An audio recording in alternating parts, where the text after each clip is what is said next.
Hi, this is Dr. Ralph Wilson with Web Marketing Today. I'm in San Jose at the Search Engine Strategies Conference with Jill Whalen, who's an expert in search marketing of all kinds and teaches on it and everything. You've got some tips on how to select a search engine optimization company and kind of make sure they're working for you the way they should. Right. So first of all, let's talk about how do you select an SEO company? Well, you have an SEO company, yeah. but this is advice on how to look carefully and not get burned. Yeah, because there's so many SEO companies that can just spring up overnight these days. Like everybody thinks they're an SEO. So you definitely need to be careful. We get a lot of calls of people who've been burned by not so great SEO companies.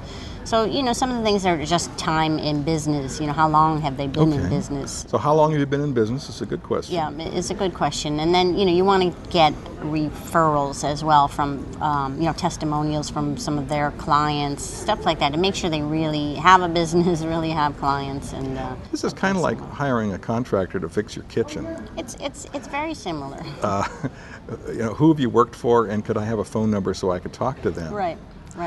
Yeah, it's important to check those references. A lot of people don't. What else should I be looking for?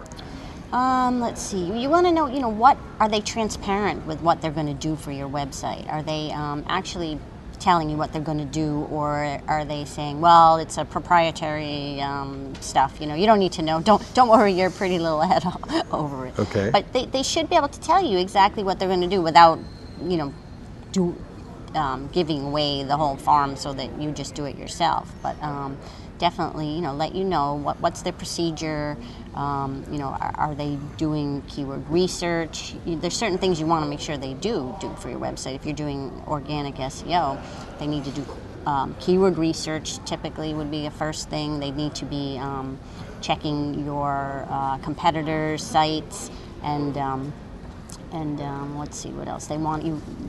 They'll be doing possibly recommending site architecture changes to your website, which is a big one that a lot of SEO companies don't do. When you say site architecture changes, what do you mean by that? By that, I mean sort of the navigation, like how your pages are linked together, because the most important pages of your site should typically be in your main navigation, and those ones are going to be given the most weight by search engines as well. If they're linked to from every other page of your site, those are good ones to optimize. And a lot of SEO companies skip that part where they might make some site architecture recommendations. So I would be looking for that. Not every site needs that, but most of them do. A good portion of them do. Now, is there a problem these days about people using black hat techniques that get you burned later, or is that a problem of yesteryear? It's unfortunately still a problem. Not as much the black hat techniques, although that's bad too, but it's more the incompetent techniques.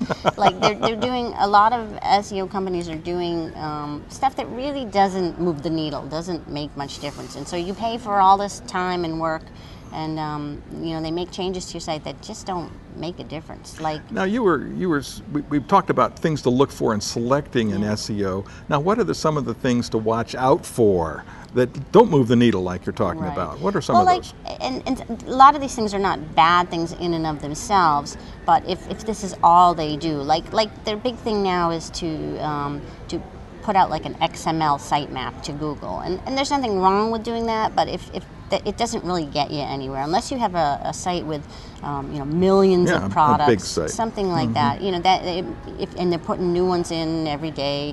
The sitemap might help, but it's not like it's really not going to make much difference to most sites.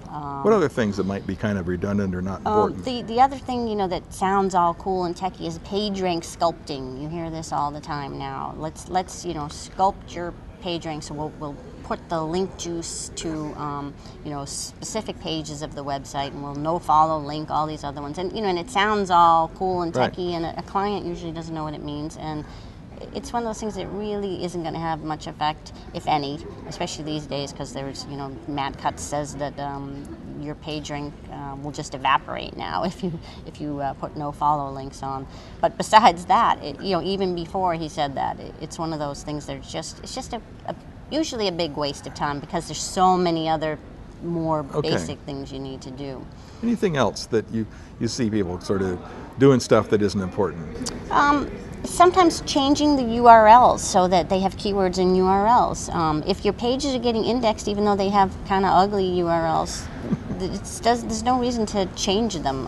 If you're doing a site redesign and you need to change them anyway because of the content management system, then that's fine. But typically, there's no reason to just go in and change URLs to put keywords in them. Okay. You're not going to find that it helps you the way you think it might. Anything else to watch for? Some of the others would be just submitting your site to search engines. There's Right. no reason to do that. Exactly. Even just putting a lot of old time SEOs put a lot of stock in H1 tags. You hear that a lot. And I think putting keywords in headlines is important, but they don't have to be in an H1 tag. If your content management system doesn't use H tags, don't worry about it. You're not going to find that it makes much difference, if any at all, for that one. And a lot of SEOs get mad when I say some of these things because that's what they build their businesses on, doing these things. But it is what it is. Well, thank you so much for sharing with us. Tell me about your business and what you do, Joe.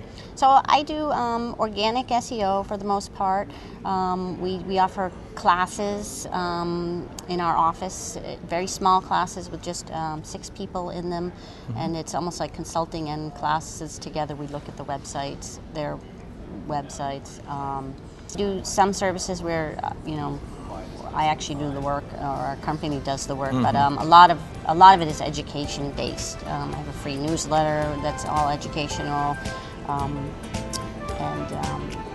a lot of consulting where I do look at their websites and make recommendations, but then the client makes changes. Well, thanks so much for sharing with us. Thank you. This is Ralph Wilson with Web Marketing Today.